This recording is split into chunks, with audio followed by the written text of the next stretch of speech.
So by now we all know that the former President Barack Obama said this about aliens. Couple questions here. Are aliens real? They're real, but I haven't seen them, and they're not being kept in, what is it? Area 51? Area 51. There's no underground facility, unless there's this enormous conspiracy, and they hid it from the President of the United States. This seemed to shock everyone, but this isn't the first time he's mentioned something like this. In May of 2021, Barack mentioned this on The Late Late Show with James Corden. But what is true, and I'm actually being serious here, is that there's footage and records of objects in the skies that we don't know exactly what they are. We can't explain how they moved, their trajectory. They did not have an easily explainable pattern. Obama mentioned that Area 51 doesn't have any UFOs and is nothing but a conspiracy, but other high-ranking officials that actually have been read into certain programs disagree and state that such crafts do exist, and some of them aren't even in secret locations but hidden in plain sight. I've had allegations from both inside and outside of the federal government that there is this object that exists in another country. I'm not going to mention the country because I've heard of it inside of a closed setting. Now, a lot of people have speculated that one of these craft that these two are speaking about is in South Korea, specifically this location here.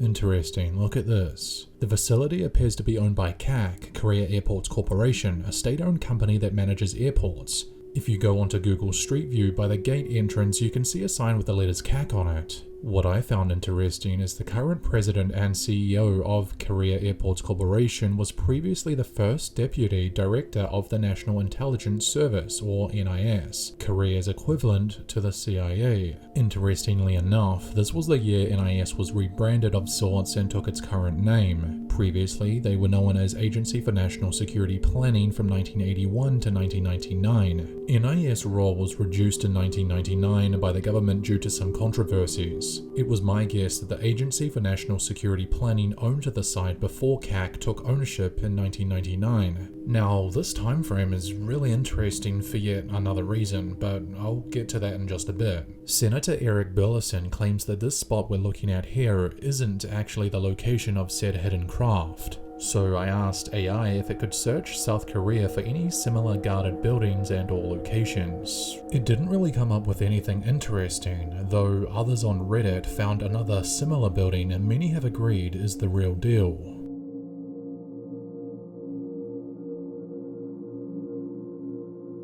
The plot deepens even more because Uri Geller, an Israeli-British illusionist, magician and TV personality, recently claimed that he was involved with this particular investigation to some degree back in the 1990s. Look, I've been told many times not to talk about something to do with Korea. I don't care anymore. The American army flew me undercover. They said, well, look for tunnels. But that wasn't the main reason I flew to Korea. Here I am with American and Korean soldiers because a huge UFO is there. It's huge. They can't move the UFO. And they built all kinds of systems around it. And some of the stones there, that's right, a display in my museum. They wanted to know what the stones absorbed, what kind of energy did this UFO that is still there, standing there, emitted. Listen, there's no doubt they're aliens, they're bodies of aliens. I mean, this I've seen 50 years ago. Few people know about it. Obama, Trump, Benjamin Netanyahu, and quite a few others. It's going to be revealed very soon. Strange. This photo Uri Geller shows in his own museum looks different to what we've seen here on Google Maps. It looks like Yuri is standing on top of a tall mountain above Seoul or a similar city, which kinda lines up with what a man named Dr. Stephen Greer stated just a few weeks ago. Dr. Greer, you have said publicly that this is outside Seoul, South Korea. Is that accurate? Yep. One of them. Now, remember, I have debriefed almost 800 whistleblowers who've had direct involvement with this. One of them was with the Pentagon for about 8 years as a very senior investigator and had baseline clearance across 18 black project, unacknowledged special access projects. He specifically knew of the one in the mountains outside Seoul, South Korea.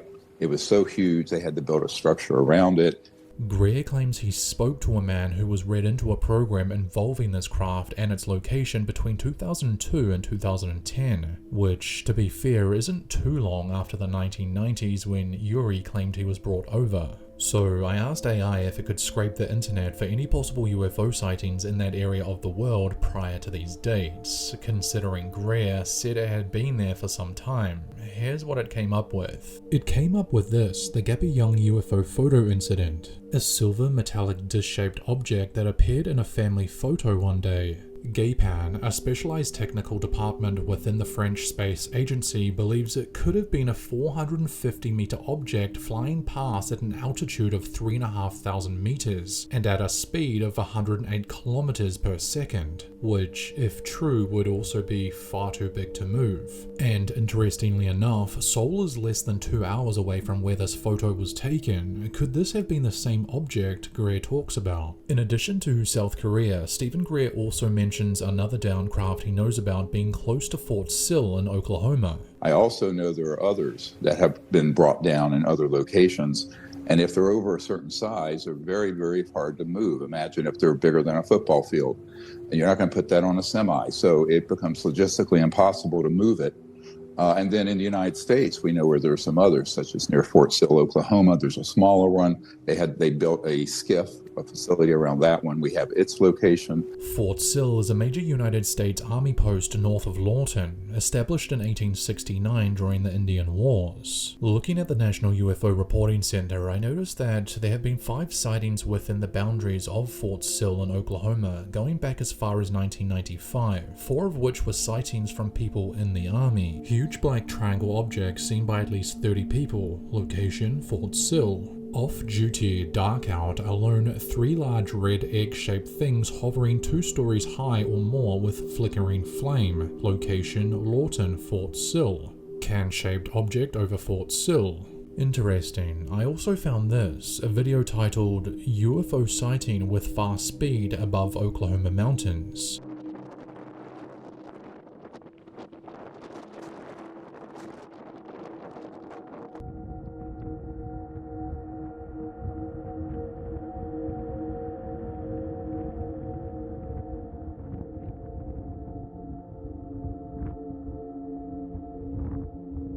Looking at the comments, I noticed multiple people suggesting that this video was recorded from Mount Scott, overlooking Lake Latonka, a mountain less than 10 miles from Fort Sill, the same place Stephen Greer stated a smaller one of these craft was also said to be hidden. So are these craft possibly ours? Nothing more than advanced jet tech, or something harder to believe, like reversed engineered craft from another intelligence? It's weird because certain areas around the world appear to be more popular for sightings than others. For example, there are several locations worldwide that are renowned for frequent UFO sightings. Hotspots are often linked to clear skies and military activity, particularly in Chile, the USA, and Scotland. Interesting. AI says here, proximity to technologically interesting and military sites are common, which could mean these craft are simply advanced tech and man-made. Although, this might not always be the case.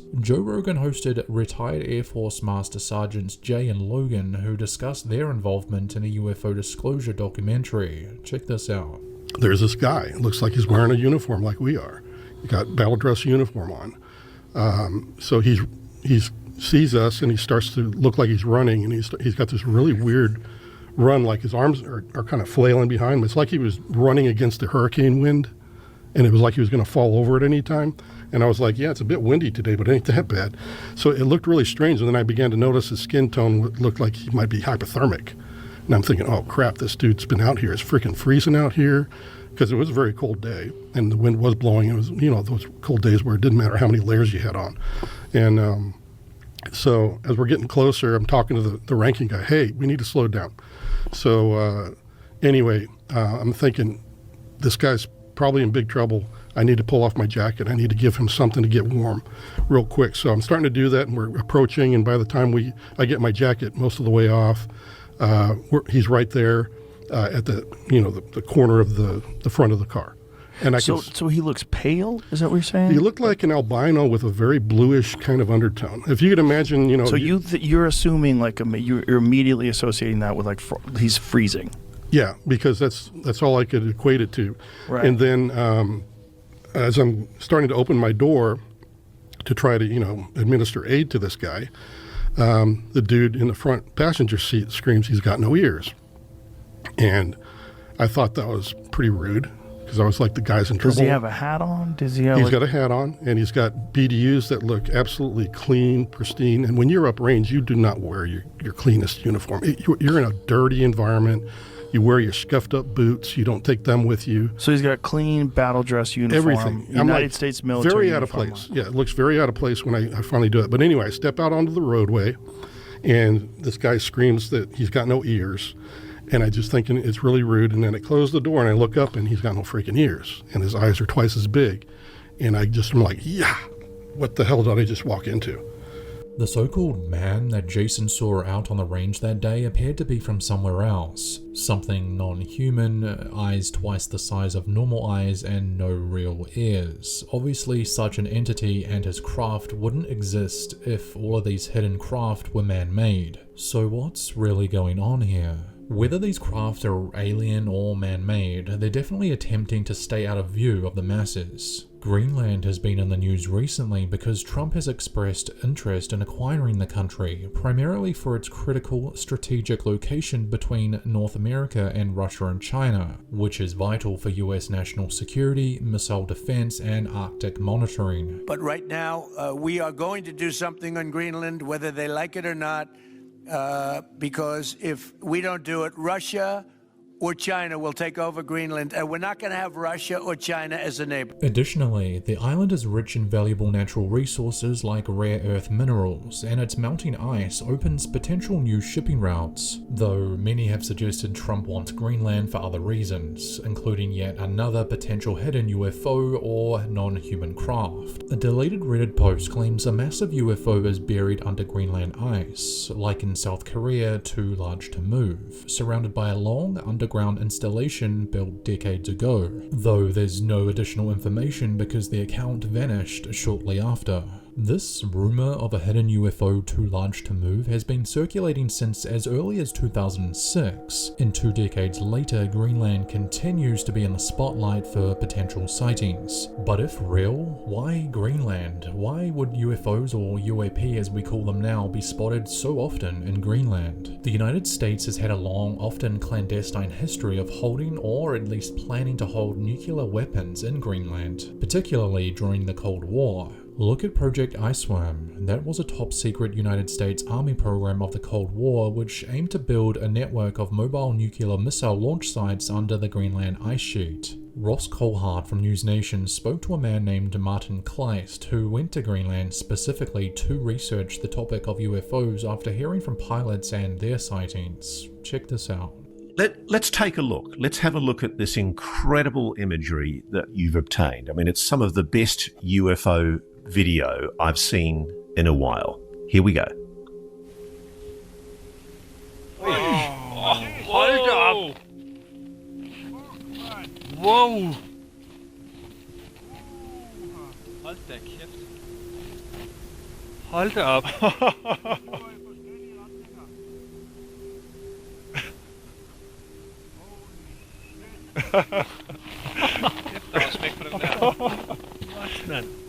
So you say that you were using an infrared camera with obviously a pretty good lens that night. Could you see this with your naked eye, with the human eye? Oh yeah, definitely. With the human eye, it's like it sort of looks like at the same as it does on the infrared camera. It's very, very big, and sometimes there's small lights coming up doing different kind of maneuvers. It's sort of the best way I could describe it is when a plane is taxiing out from the gate and to the runway. It does like turns, go this and that direction, and then it enters the runway, and then it sort of shoots away. Interesting. Looking at the UFO sightings reporting world map in Greenland, I've noticed something similar to what Martin just mentioned. Look at the sighting from 2014.